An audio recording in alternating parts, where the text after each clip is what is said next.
Assalamualaikum warahmatullahi wabarakatuh. Selamat siang mahasiswa-mahasiswi yang saya sayangi dan banggakan. Kita bertemu lagi dengan saya Dr. Yasmi Ramandasari Saragi SMH dengan mata kuliah Hukum Kesehatan.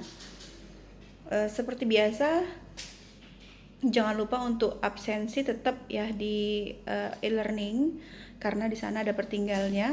Kalau di YouTube saya jarang untuk melihat komentar ya. Oke, Bapak Ibu, silakan buka bahan materi. Kita membahas terkait kode etik kedokteran ya.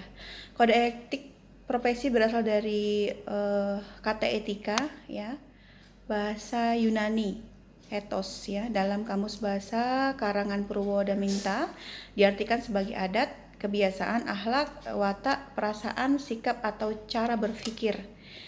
Profesi berasal dari kata profesio, bahasa Latin. Kalau etika tadi bahasa Yunani ya, ethos. Ini profesi berasal dari bahasa Latin ya, profesio, yang berarti pengakuan. Jadi etika profesi merupakan norma-norma, nilai-nilai atau pola tingkah laku kelompok profesi tertentu dalam memberikan pelayanan atau jasa kepada masyarakat. Jadi kode etik umumnya disusun oleh organisasi profesi itu sendiri yang tidak mengatur hak anggota, tapi mengatur kewajiban anggota. Ya, jadi sepertinya tidak seimbang ya. Yang diatur kok hanya kewajiban, tidak mengatur tentang hak ya. Ada ruang lingkup kewajiban bagi anggota profesi pada umumnya mencakup yang pertama kewajiban umum, ada kewajiban terhadap klien, ada kewajiban terhadap teman sejawatnya, ada juga kewajiban terhadap diri sendiri.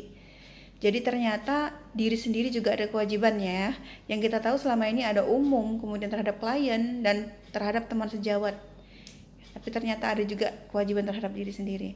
Jadi agar setiap profesi kesehatan berpegang teguh dan berperilaku sesuai dengan kehormatan profesinya, maka sebelum menjalankan tugas profesinya diwajibkan mengangkat sumpah.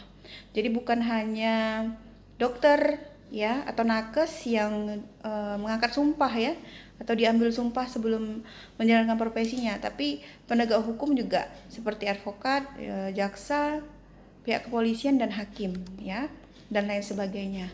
Kemudian ada upaya pelayanan kesehatan dan standar profesi medik. Jadi ada upaya kesehatan, pelayanan kesehatan ya, mencakup ada upaya peningkatan atau promotif. Jadi suatu kegiatan dan atau serangkaian kegiatan pelayanan kesehatan yang lebih mengutamakan kegiatan yang bersifat promosi atau meningkatkan kesehatan. Kemudian ada upaya pencegahannya, disebut preventif ya, suatu kegiatan pencegahan terhadap suatu masalah kesehatan atau penyakit.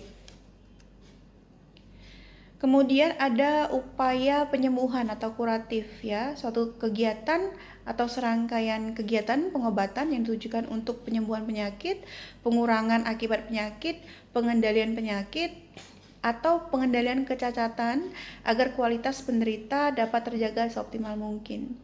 Jadi sebenarnya Bapak Ibu, kata pengendalian ini agak rancu ya. Apakah bisa seorang nakes mengendalikan penyakit?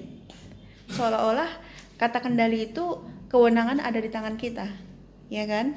Ternyata kan tidak, ya. Lalu kemudian ada upaya pemulihan, ada rehabilitatif.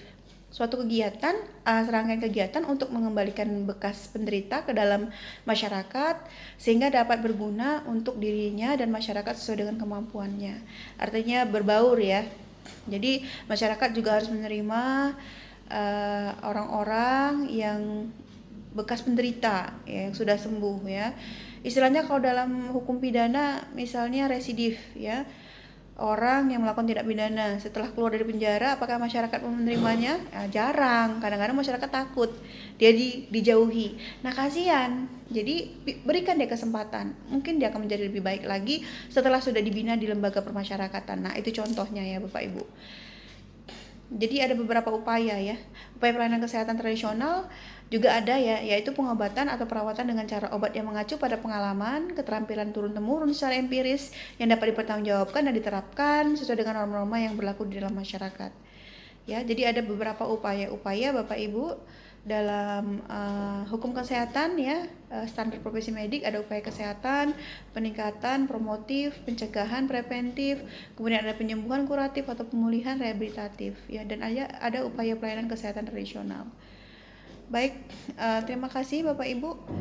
Nanti silahkan baca kembali bahan materi yang telah saya berikan ya. Insya Allah kita ketemu lagi di minggu depan.